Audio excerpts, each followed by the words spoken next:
I'm back. So I got carried away because that's what I do from time to time. So back at it with the not high achievers, high um, valued, high valued individuals, high versus high earnings.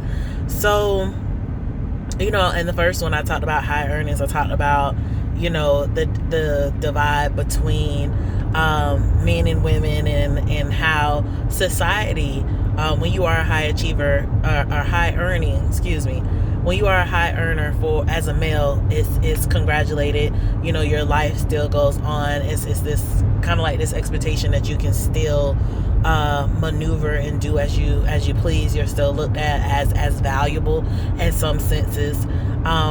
And I also talked about it as a woman, and how when women are high earners, it's this dogma that follows behind them, as it is a negative attribute.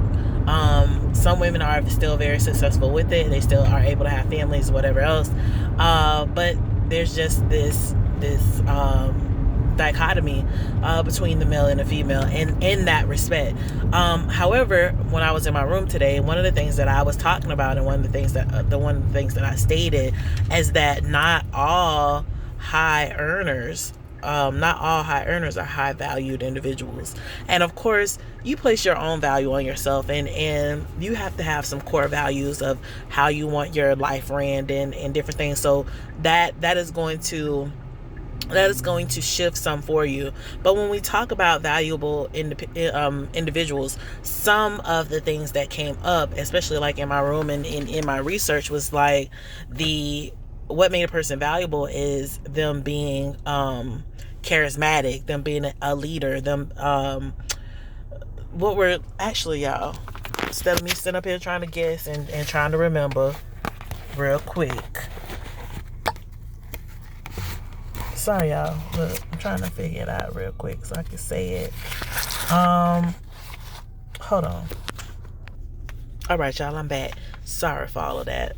Y'all see, I was trying to get it together. So some of the things that came up was an individual who's in their masculine or feminine energy, individuals that's a leader, charming, sophisticated, emotionally intelligent. That's a big one for me, emotional intelligence, because after I didn't even know what that was, and we may have a conversation on that on a later date.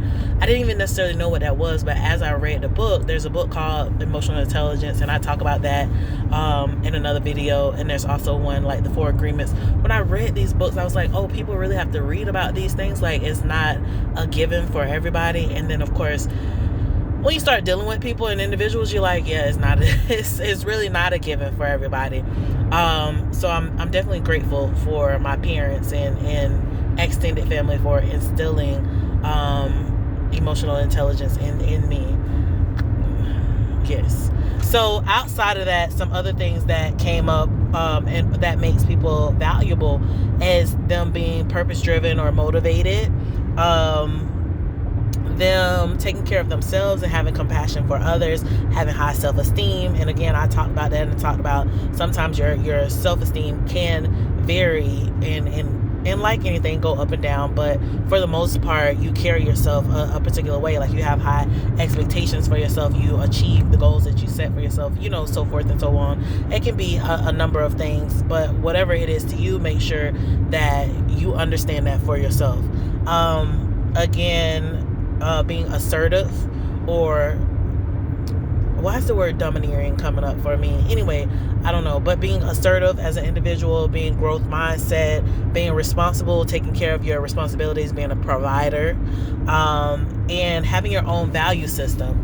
And then of course, our conversation after that kind of trickled into a number of things, as always. But whatever it is that you set for yourself, again, if you're holding these core values for you, whatever they may be, and they can definitely be different, whatever core values you hold for yourself, when you build your community, you're looking for individuals within your community, or you're looking to find individuals who have shared and similar values that you do, so that they can be a part of your community, and that you all can push each other together, which of course that is the intent and the goal for many, right? when they think about partnerships and they think about commitments and marriage and different things of that nature. Everybody does not have the same expectations. So you need to make sure that you discuss those things with your partner to see if you are going to be on the same path, have different things like that, y'all. Because at the end of the day, in all honesty, some people, they marry people because they're high earners, because they have the finances, and they provide them with some type of financial security and financial safety.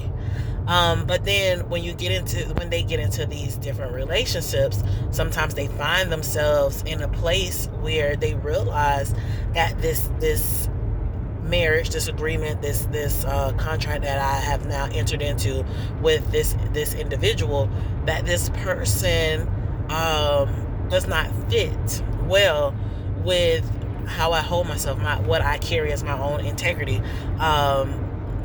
And so of course you have people, and this is not all people who have money. Again, none of this is an all or nothing type of conversation, but it is about being self-aware and being accountable to yourself, to put yourself in alignment with people and in places that are going to be some type of beneficial to and for you in the long run, and in what you have as an idea for yourself, and making sure that one of the biggest things is making sure that the idea that you have is something that is yours, something that you have agreed to and hold in high regard. Because sometimes we have ideas and thoughts that are from society, that are from family, and you don't really agree with them. This is why you do things that do not align with your ultimate choice, and this is what makes a lot of people uncomfortable, and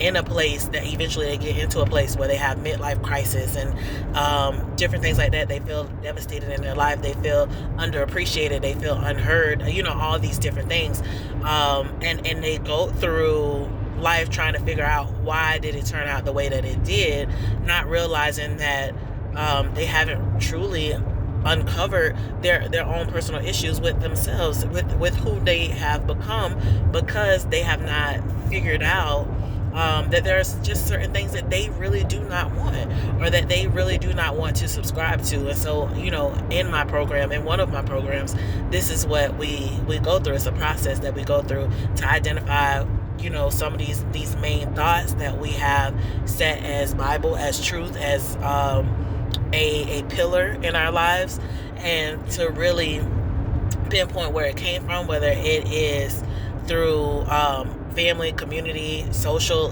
whatever type of socialization, and why we hold it so true to us, and how we can either accept it and move forward, or we can rearrange it, reprogram our minds, our mind, our body, our actions, and those consequences and preparation for that change.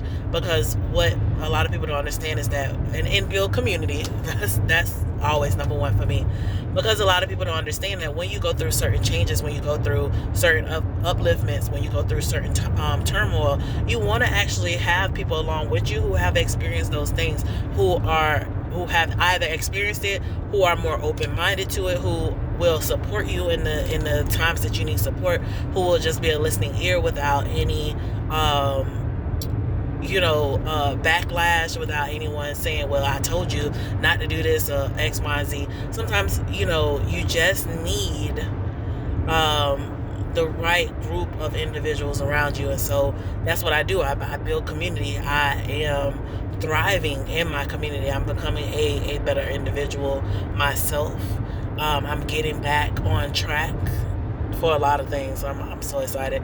But I'm living the life that I really want to live, that I am creating something bigger and better, y'all. So, at the end of the day, this is why I have these conversations. So I come to people and I pretty much give out this free content so that people can really start to pinpoint down, okay, if you want to be a high earner, what do you want to do? Who do you want to do it with? What environment will foster the best outcomes for you to be a high earner? If you want to be a high valued individual, what does it take for you to shift over into that?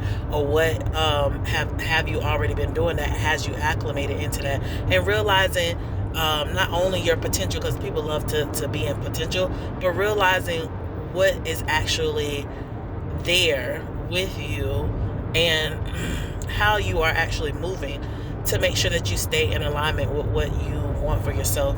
So those are big things. So y'all, just to kind of recap over it, we were talking about, again, high valued individuals or high valued people versus high earning. And they're not equally separate, nor are they equal, as one is better than the other or anything like that. It's just some things, just a conversation to allow us to be more cognizant of what it is that we're calling into our orbit, into our existence.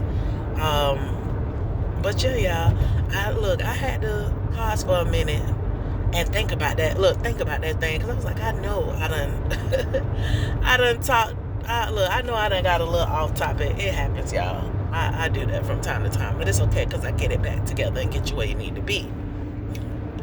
But y'all, again, I'm not going to be staying on here long. I'm probably gonna do another video because it's necessary, it's needed, y'all. I got so much that I was supposed to talk about.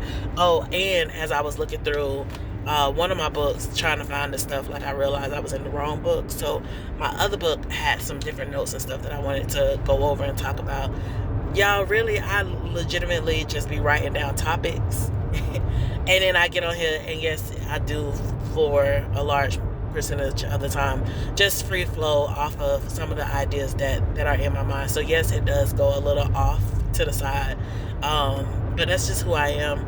And again, I'm not apologizing, I'm not asking you to whatever. I'm just making you aware of this is how I am.